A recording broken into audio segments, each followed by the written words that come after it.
Welcome to Bourbon School. I'm Lauren. And I'm Brian, and today we're going to turn back the clock before we had all this behind us and talk about what... Back to the one shelf days. That's right. And we're going to give you a list of some bottles to start your collection with.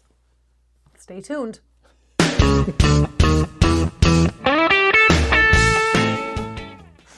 All right, so Brian and I came up with these lists separately, but Yes. we had some overlap, so just be forewarned.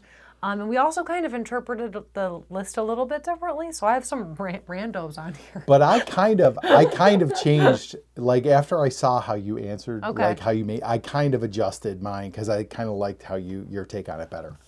But basically what we're doing is, like, back before we started this channel, my collection was 5 or 6 bottles. Mm-hmm. Like I had that little barrel shelf there, and Oh yeah, you're right. I remember it sat upstairs, and we were home during COVID, and I started getting more. Like I used to be a 1 bottle at a time. Mm-hmm. Then I started getting a few more, and I'd have 5 or 6 at a time. Mm-hmm. But what I was never on the original list? Like Old Forester, Four Roses, Woodford, Buffalo Trace. Yeah. I didn't delve into a lot of like high proof stuff. Like it was kind of basic bitch. Basic, okay. But I like, obviously it has grown. And some of this is stuff we bought for reviews and for the channel. Some of it I've just bought because I enjoy them and I want to have them on the shelf. So basically what we came up with was a list of types of bourbons and then a suggestion for each one. Yeah. And so we've got five different types of whiskey that kind of will help you build like kind of a well-rounded collection. And I tried to go a little out of the box on mine a little bit, and I didn't like it. stay completely in my normal price range, which is very cheap. I was like, well, if you're going to build a collection, you got to spend a little cash, right? Yeah, right. Oh, So, yeah, for sure. I don't know. Well, I'm curious to see what people think about this wild list that we're about to give them. Yeah, At so least mine. our first type of bottle is a small batch bourbon. Like, get a small batch bourbon on your shelf. They're generally like pretty like standard, like those like standard kind of classic bourbon flavors. They're usually pretty dependable and consistent.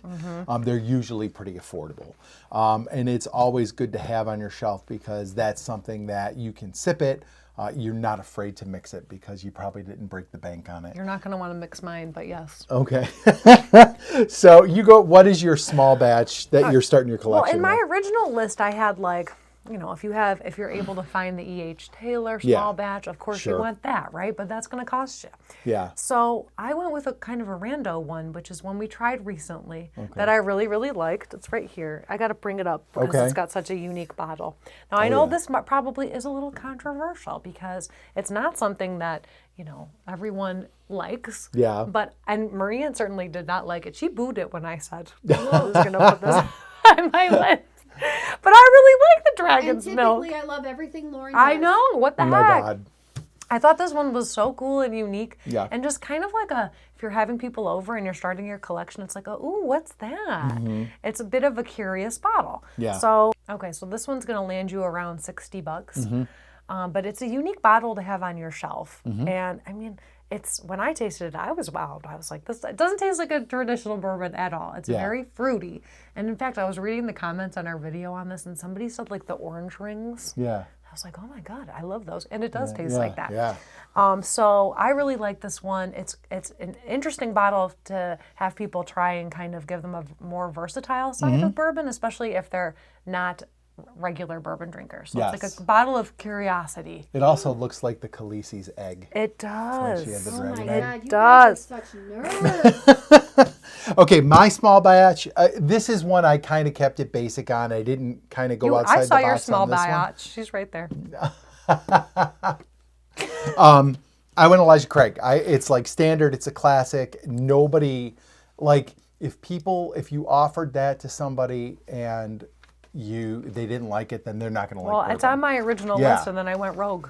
But they're just not going to like bourbon if they're not in liking that. And again, in your collection, it's your collection, but you do want to have something that you feel like I can offer this to anybody. It's not going to blow out their palate, have weird off flavors, and it's a good representation of what bourbon is, and I think Elijah Craig Small Batch is that. So that is my small batch. Okay, what do you want to do next? Next, we did a single barrel, which I love single barrels. I love the whole idea of like, you can't get this again.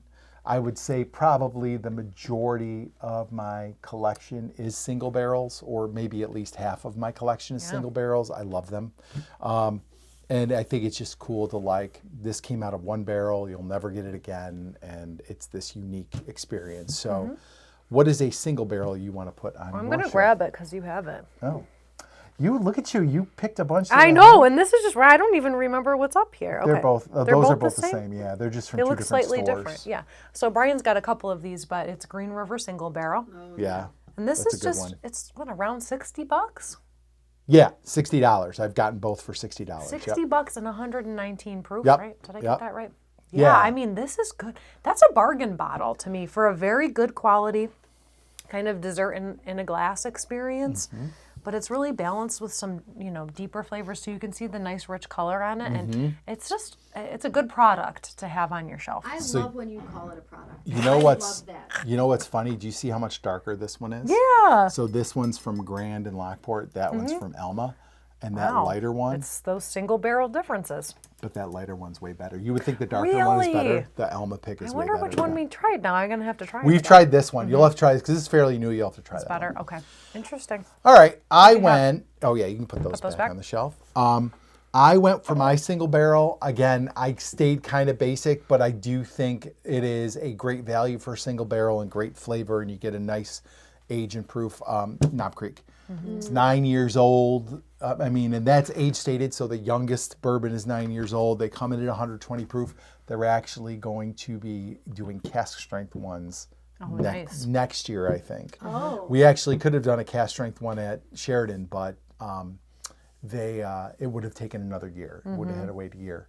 But fun fact, our Knob Creek pick comes in this week. at Oh, Sheridan. exciting. So, but Knob Creek and the single barrels, and I've said this before, it can be the single barrel selects, which is a store pick, but they also have the single barrel reserves that come from Knob Creek, and I love those too. So either way, you're not going to lose. It is a really, really good single barrel to have in your collection. So that's what I am starting my collection with, single barrel wise. All right. Next, we On to the did next. barrel proof, and we have the same answer. We did. Yeah. Where is it? Where's that gem? Right behind you with the medal on it, like it won And the there's two Olympics. medals. My gosh. The other one That's is a medal gem. too. That is a gem. It won the Bourbon Olympics. I mean, we've talked about this bottle many Yes. times, and and I'll say it again to anybody who will listen.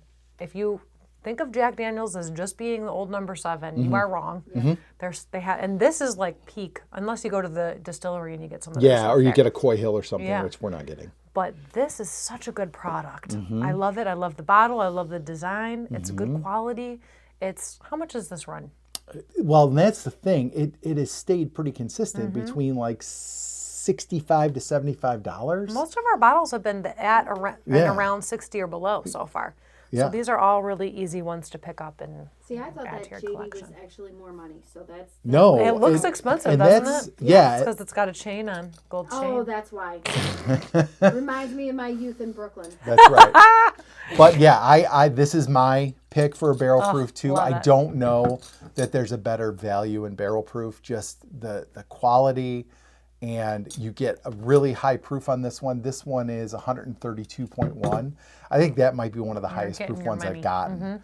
And it's just delicious. Like I don't like, if you were going to tell me you can have one barrel proof, Jack Daniel's would be a pretty tough one to say no to. So I definitely, like, that is where I'm starting my collection with a barrel proof one. So Yeah, and you good can- choice. Great minds and all that stuff. All right. So next, I said you should put a finished bourbon in your collection because it offers a different level of flavor. There's so many different things they're doing with finishes now, and because bourbon is kind of pigeonholed by the rules of making bourbon, it's not often you can find a unique flavor. So throwing a finished bourbon in your collection kind of gives you that variety, a little bit of Absolutely. variation. Yeah, I'm So glad you added this one. what is your finished bourbon? This was a tough one for me because I like a lot of the finished bourbons. And I narrowed it down to 2, so I'm going to talk about both. Because Okay. I had a hard time with this one. So Do it.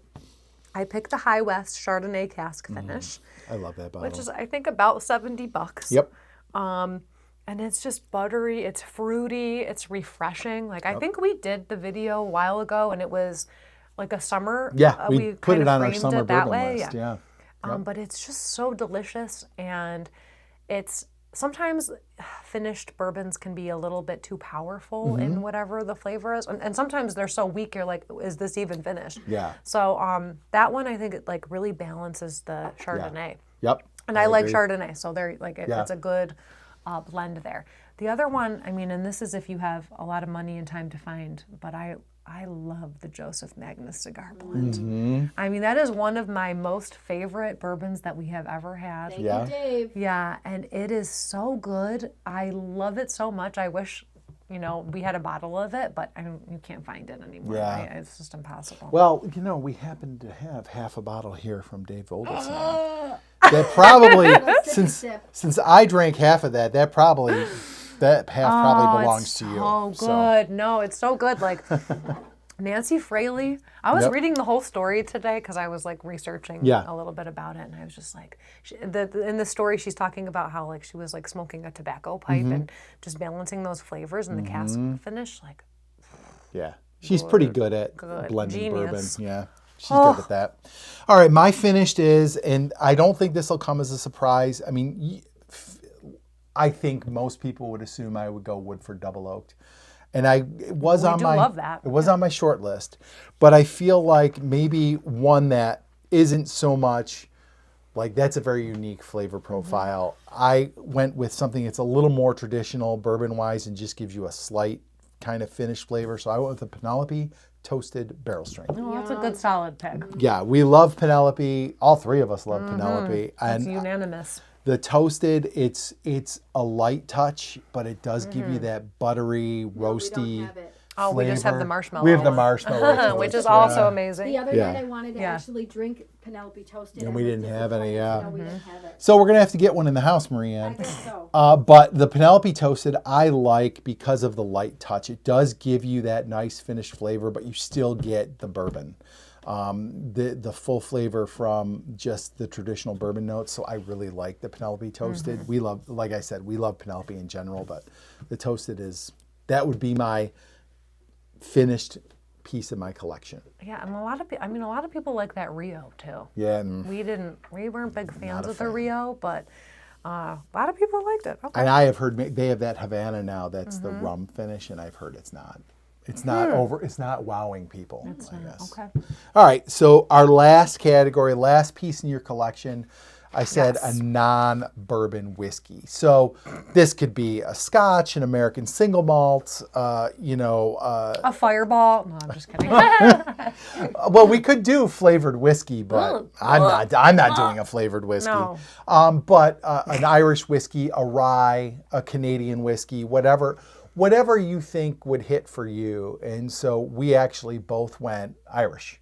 I know, and you wouldn't believe it because, we didn't make these lists together, but Yeah. that was another one that we had in common, probably because we were both been in Ireland in the past few years. And enjoyed a lot of Irish whiskey. Yes. Not me. And so did Marianne, by the way. Galway. So we picked Redbreast 12 single pot still. Yep. And I mean, my Drinking notes it right just, now. Oh, it's so good. Irish is obviously not the same as bourbon, but if you like bourbon, I think Redbreast 12 is a really good way to ease into Irish whiskey. I mean, everyone has had Jameson and likes Jameson, but this is just kind of a more refined Yeah. Irish whiskey. It's creamy, it's toasty, it has a lot of flavor, and it's again around $70. Yeah. So, I mean, it's one that you can easily put on your shelf as an alternative to bourbon in your collection. Yeah, and there are probably better values in Irish whiskey, but Redbreast is just the classic. Like, if you're going to go the Irish route, I think Redbreast is a good one to like. It's also aged in Start off ex-bourbon with. barrels. Yeah, right. So you have some of that bourbon flavor and sherry. But So the only change I made, like I was going to go Redbreast 12 as well, and that's what I'm drinking right now. But if you want to up it a little bit, both in price and proof, you can go Redbreast 12 cask strength, which I think is around $130. or Redbreast 15 if you want a little more age on it. I have not had Redbreast 15 here. I did have it in Ireland, and it was fantastic. It was absolutely fantastic.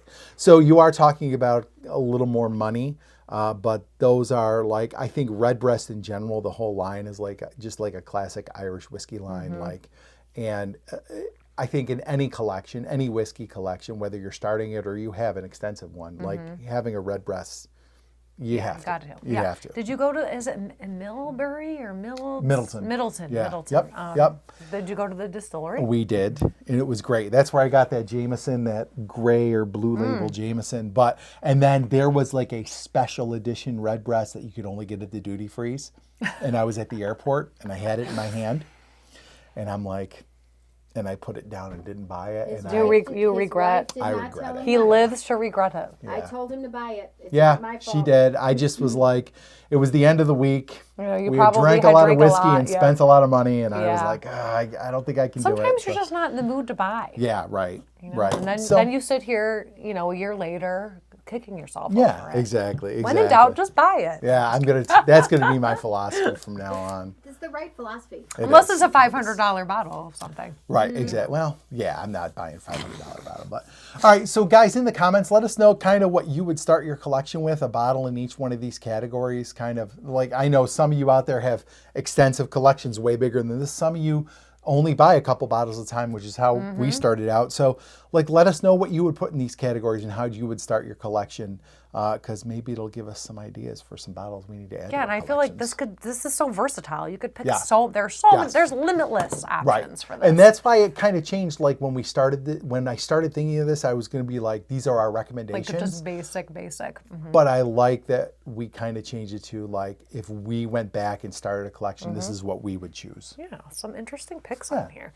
All right, so if you like the video, don't forget to like, subscribe, share, and ring the bell for notifications. So you never miss another episode of Bourbon School. God, Cheers, my glass guys. is empty again. It was Rebecca Creek this time. Oh boy, that's a good Cheers. one. Cheers. Good choice.